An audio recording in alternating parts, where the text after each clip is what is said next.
Este es el momento de tu encuentro con Papá Dios.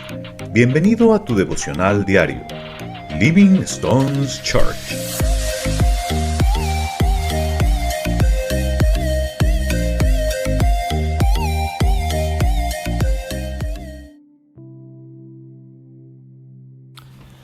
Muy buenos días, familia, espero que hayan tenido una excelente noche. El día de hoy vamos a seguir en nuestro devocional en esta semana que estamos ayunando para conocer más de Papá, para humillarnos delante de su presencia y seguir cada día viviendo bajo su preciosa voluntad. Entonces el día de hoy vamos a empezar a estudiar el libro de los Gálatas. El día de ayer estudiábamos Hechos 13 y Hechos 14, donde nosotros mirábamos cómo había sido ese primer viaje misionero de Pablo, donde él había establecido estas iglesias del sur de Galacia, entre los cuales se encuentra esta carta donde envía Pablo esta exhortación. Por eso el día de hoy vamos a empezar con el capítulo 1 y vamos a empezar hablando acerca del tema principal, el tema principal de esta carta a los Gálatas. Si vamos y leemos desde el versículo 6 hasta el versículo 9, la palabra de Dios dice: Estoy horrorizado de que ustedes estén apartándose tan pronto de Dios, quien los llamó a sí mismos por medio de la amorosa misericordia de Cristo. Están siguiendo un evangelio diferente que aparenta ser la buena noticia, pero no lo es en absoluto. Están siendo engañados por los que a propósito distorsionan la verdad acerca de Cristo. Si alguien, ya sea nosotros o incluso un ángel del cielo, les predica otra buena noticia diferente de la que nosotros les hemos predicado, que le caiga la maldición de Dios. Repito lo que ya hemos dicho: si alguien predica otra buena noticia distinta a la que ustedes han recibido, que esa persona sea maldita. Y acá vemos que la confrontación y la exhortación del apóstol Pablo es dura referente a aceptar otra buena noticia, en este caso, u otro evangelio, u otra doctrina, ¿cierto? Estamos hablando de que en este momento los Gálatas, lo primero que le horroriza, o lo primero que le da tanta exaltación o tanta molestia a Pablo, es que los Gálatas, a los cuales Pablo ya les había compartido el mensaje de salvación, las buenas noticias, con Bernabé en su primer viaje misionero, estaban olvidando tan rápidamente ese mensaje verdadero, ese mensaje de salvación acerca de la gracia, el favor inmerecido, el cual solo podemos acceder por nuestra fe en Jesucristo, ¿cierto? Y hago un poco más de connotación en este último tema acerca de nuestra fe solo en Jesucristo, porque el problema básico o el problema radicaba en las enseñanzas judías acerca de que había un sector que se estaba involucrando, que estaba entrando dentro del pueblo de Galacia y estaban trayendo nuevas enseñanzas, dentro de las cuales principalmente ellos querían traer todos los rituales del pueblo judío al cristianismo. Ellos lo que querían hacer en cierta manera era hacer una mezcla de lo que antes creían con el nuevo mensaje que se les había presentado. Ese mensaje de gracia, de tener la fe en Jesucristo, pero también con el cumplimiento de la ley. En este caso, especialmente la circuncisión. Y es por eso que vemos a Pablo que exhorta de esta manera tan directa, y que para nosotros sería un poco perturbante en la manera como él se refiere, que si alguien trae un mensaje o trae otra buena noticia, que sea anatema o que sea maldito, ¿cierto? Pero nosotros vemos la importancia en la cual Pablo quería que este pueblo de Gálatas supiera el único mensaje de salvación, y es ese mensaje de salvación que viene a través de la fe en Jesús. Nosotros tenemos que entender, familia, que las obras no nos van a llevar a ser salvos, como algunos lo pueden hacer creer, como algunas instituciones hacen ver que es a través de rituales, a través de lo que tú hagas, de las obras, puedes alcanzar a Dios o el favor de Dios. Y esto entonces es lo que vamos a ver en esta carta a Gálatas. Cómo Pablo les viene exhortando a los Gálatas en la manera como están guardando la buena enseñanza, guardando el evangelio, las buenas nuevas. Recordemos que la palabra evangelio viene de la palabra evangelión, lo cual significa buenas nuevas, y son las que el apóstol Pablo, él afirma que él había recibido del mismo Señor Jesús. Pero ya nosotros, cuando adelantamos un poco más y vamos al versículo 10, el apóstol Pablo nos hace una exhortación, o le hacía una exhortación a este pueblo de Gálatas, que en cierta manera es la misma que hoy en día nosotros tenemos que hacernos diariamente. Dice el versículo 10, queda claro que no es mi intención ganarme el favor de la gente, sino el de Dios. Si mi objetivo fuera agradar a la gente, no sería un siervo de Cristo.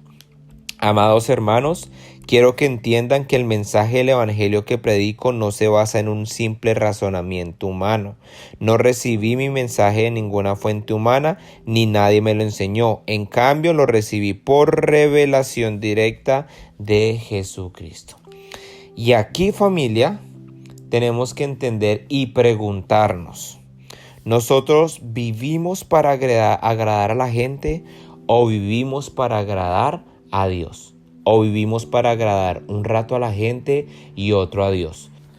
Pero vamos a mirar qué nos dice la Biblia referente a agradar a Dios, agradar a la gente y agradar un rato a Dios y otro a la gente. Si vamos a Mateo 6, 1 al 4, el Señor Jesús le decía a sus discípulos, tengan cuidado, no hagan buenas acciones en público para que los demás los admiren, porque perderán la recompensa de su Padre, que está en el cielo. Cuando lees a alguien que pasa necesidad, no hagas lo que hacen los hipócritas que tocan la trompeta en las sinagogas y en las calles para llamar la atención a sus actos de caridad. Les digo la verdad, no recibirán otra recompensa más que esa. Pero tú, cuando le des a alguien que pasa necesidad, que no sepa tu mano izquierda lo que hace tu derecha. Entrega tu ayuda en privado y tu Padre, quien te ve, te recompensará. ¿Estamos haciendo las cosas para los demás? Sencillamente para que el Señor nos vea y para que tal vez seamos exhortados delante de la gente. Porque vean lo que leemos en este pequeño pasaje. Tal vez delante de la gente vamos a quedar muy bien, pero delante del Señor también. Y acá vemos que no, porque a Él le agrada es cuando nosotros hacemos esas cosas en privado, en silencio, pensando que son solamente para Dios. Que aunque nadie te ve, ahí hay alguien que siempre te va a estar viendo, y ese es Dios, es tu Padre Celestial, es aquel que ha pagado por ti con la vida de su Hijo. Pero ahora miremos qué pasa cuando nosotros vivimos para agradar a Dios. Dice Josué 24:15, pero si te niegas a servir al Señor, elige hoy mismo a quién servirás. ¿Acaso optarás por los dioses que tus antepasados sirvieron del otro lado del Éufrates? ¿O prefieres a los dioses de los amorreos en cuya tierra ahora vives? Pero en cuanto a mí y a mi familia, nosotros serviremos al Señor. Nosotros acá evidenciamos que siempre tenemos decisiones y siempre tenemos que tomar acción en lo que nosotros proclamamos según lo que creemos. Pero ahí es donde tú tienes que definirte.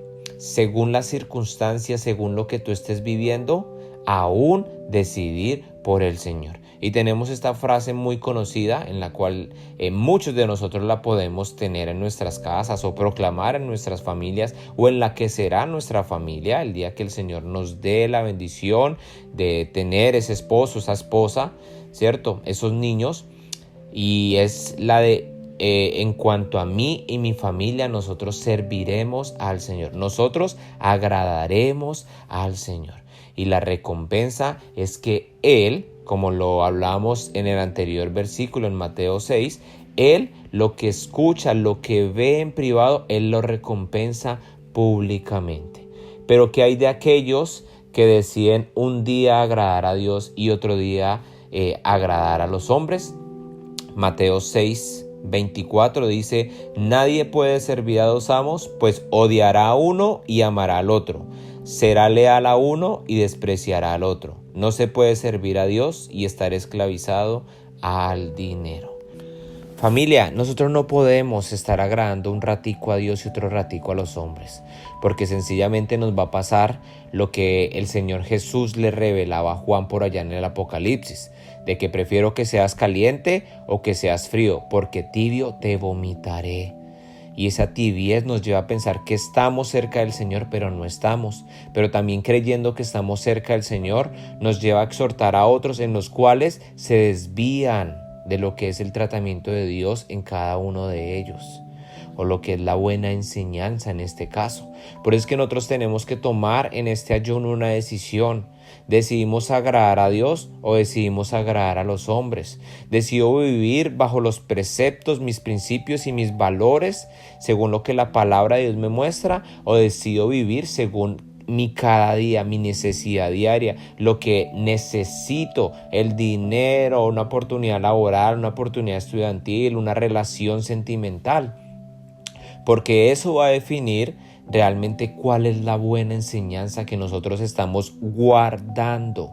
Recordemos que el apóstol Pablo estaba diciendo estas palabras referente a la buena enseñanza que los gálatas no estaban guardando y que estaban dejando ir. Y si nosotros leemos de ahí para abajo, vamos a ver cómo el apóstol Pablo empieza a mostrar quién era él. Y en cierta manera eso nos lleva a pensar de que él está diciendo: yo decidí agradar a Dios y vea quién yo era. Yo tuve muchas excusas para venir y decir, ¿sabe qué? Yo prefiero agradar a los hombres, o un rato agrado a Dios, o otro rato agrado a los hombres. Pero él muestra todo ese background, todo lo que él era, todo ese Saulo que estaba ciego, que estaba andando por caminos de oscuridad, que no sabía por dónde iba y en qué estaba creyendo realmente. ¿Para qué? Para al final glorificar a Dios y decidir que él decidió agradar a Dios, que él decidió mantenerse en la buena noticia, que él decidió mantenerse y creer en la salvación a través del Señor Jesús.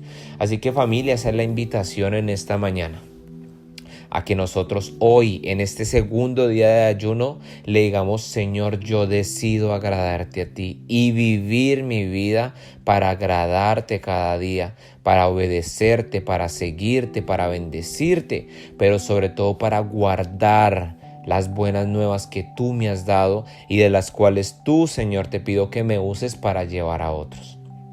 Papá Dios, te damos gracias por este día, te damos gracias por la oportunidad de reunirnos como familia, Señor, para meditar en tu palabra. Te damos gracias, Señor, por esa buena noticia, por el evangelio que tú nos has dado. Porque gracias, Padre, a este evangelio es que nosotros podemos acercarnos a ti.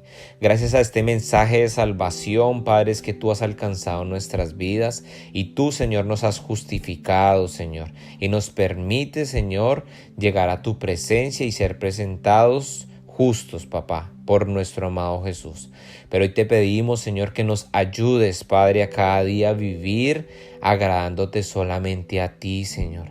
Tal vez encontraremos persecución, tal vez, Señor, encontraremos injusticias, encontraremos, Padre, agresiones, encontraremos, Señor, burlas, pero tú, Señor, has hecho lo que nadie más ha hecho. Tú nos salvaste, tú nos amas, papá, tú nos has dado una nueva vida, un propósito, Señor, y por eso queremos vivir solo para ti, agradándote a ti. Ayúdanos, Señor, a permanecer y a guardar tu sana doctrina, a guardar, Señor, tu bendición en nuestras vidas. Quédate con nosotros, Señor, y síguenos hablando en medio de este ayuno. Todo esto te lo pedimos y te lo oramos en tu precioso nombre, amado Jesús. Amén. Gracias por tu compañía. Te esperamos en el próximo devocional. Dios te bendiga.